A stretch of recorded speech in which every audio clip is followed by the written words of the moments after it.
Ollie Bearman has been one of the surprise packages in this latter part of the season. You guys who watch the show regularly will know that I did a mid-season grades. I got the cap and gown on back on again. The chalkboard was out in force. And I gave him a D. I felt that he had been disappointing overall. He had, of course, shown some flashes of brilliance early on in the season, but had a long pointless streak. And he also had some embarrassing incidents during free practice that got him a lot of penalty points and also got him dangerously close to a race ban. I think a lot of those points have now been removed, thankfully for him, so he's no longer in danger of that, and he's had a real surge in this latter parts of the season. I think he's ahead of his teammate Esteban Ocon in the championship now as well, which you guys know I don't really rate Ocon that highly, but he is a very experienced Formula 1 driver. I think he's had about 8-9 seasons in the sport at this point. So how has Bearman done it? What has happened? Well, he credits a few things when it comes to this. Upgrades on the car that have made it more agreeable with his driving style, and also a shift in mindset. The psychology of sport very much playing a part in this. But let's have a look at what the Bearman has had to say here on the F1Chronicle.com. Ollie Bearman says there is no single secret behind his impressive late season form, but rather a combination of car improvements, a refined weekend structure, and a more mature mental approach that has transformed his rookie Formula 1 campaign with Haas. The 20-year-old British driver arrives in Las Vegas riding a wave of momentum after a string of strong results, including 4th place at the Mexico City Grand Prix and 6th at Interlagos, collecting 24 points in just 2 race weekends, albeit, of course, we had a sprint in there as well, but still seriously impressive for a team that have not done that well on the whole this season. His performances have helped lift Haas up the constructors' standings and propel him ahead of teammate Esteban Ocon in the drivers' table. Bearman credits much of the recent progress to the Haas's VF25 upgrade package introduced in Austin, which features a revised floor geometry, updated rear corners, and new side pod inlets, saying, quote, "It definitely is down to the upgrade.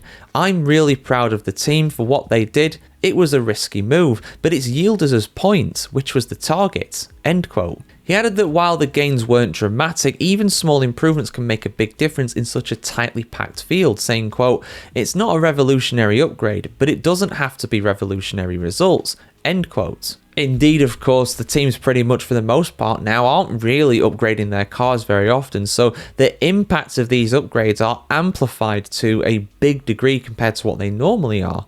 Just 1/10 of a second is several places on the qualifying grid. Couple that, of course, with how tight the grid is in general as well in terms of pace, and yeah, it can make a massive difference. Beyond the hardware, Bearman has also refined his personal routine.